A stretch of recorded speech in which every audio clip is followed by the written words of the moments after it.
Greetings, salutations, other words or phrases which mean hello. I'm Jay, creator of games, and chances are you never heard of me. This is because I haven't uploaded any video content here in months. Sorry about that. I'm going to cut a long story short and say, contrary to my own advice, I did not rest after releasing Quickly Quackly. Whoops. And I injured my hand again. Whoops. And I had to recover, and there was me being kinda depressed and also in real life busy and everything, but throughout all that I have nonetheless been working on NekoNecro.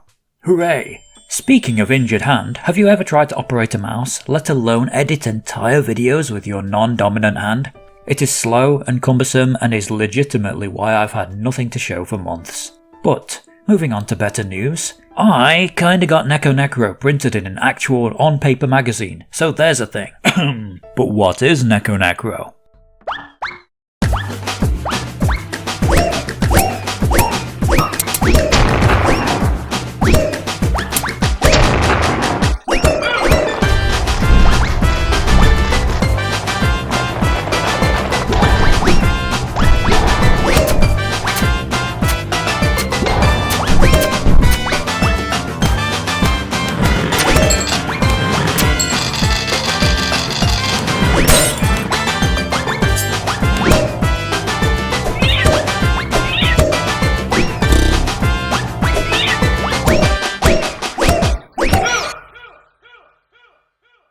NekoNecro is a platform game starring a shape-shifting void in the shape of a kitty, called Necro.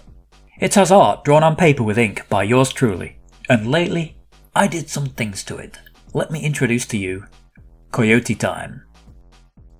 Coyote Time is the nickname for a mechanic in which a grace period is given to the player so they still have a small window of time to jump after leaving a platform or ledge. Contrary to other independent developers' views, I actually do not think this should be a mandatory mechanic in all platform games. When I eventually make a Classicvania style game, for example, and I plan to, I don't think this will be the right place for such a mechanic. It will feel wrong. In Quickly Quackly, I included Coyote Time, because this game is fast and there's no time to line up jumps real quick if you're racing against a 13-second time limit. Good place for it.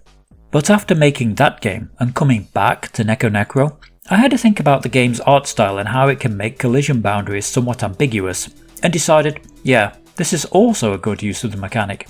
It's in now, so armchair gameplay theorists can sit back, sip their energy drink in peace, it's fine. I did the thing, simmer down and troll less. So what else did I do? At the end of devlog number 1, I said something like, "Herp-a-derp-a-derp, me gon' redraw this World 5 backgrounds and make World 3's boss." Well, I did those World 5 backgrounds. That's a thing I sure have done. I also implemented a setting where the player can fade the backgrounds out for better clarity and contrast. Nice. I also did World 3's boss, or rather a first draft of it, so to speak. It's in there and functioning, waiting for tweaks when testers tell me it sucks. But also, I've done the same for World 4's boss, and I think it's my favourite one yet. Raguel, the Angel of Justice, has cast judgment on Atro City and has summoned forth a biblical flood to cleanse the city completely of sin.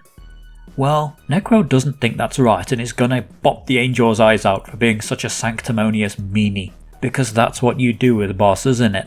So with all of this done recently, it leaves me with only a few tasks before I get my loyal litter of testing kittens unravelling this beast in the name of quality assurance. One more boss, more functional menus, then I will let them have at it. If I recall, with the development of Quickly Quackly, my approach was to test at this point, whilst I work on drawing up story/cutscene stuff and further polish, and that seemed to be a good rhythm for me. That doesn't mean these devlogs will dry up though. Despite starting late, there's a lot I could talk about.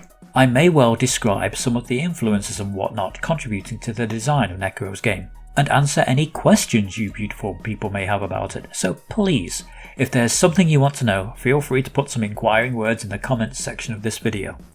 In the meantime, I've got a final boss to work on, and then some testers to sweet talk.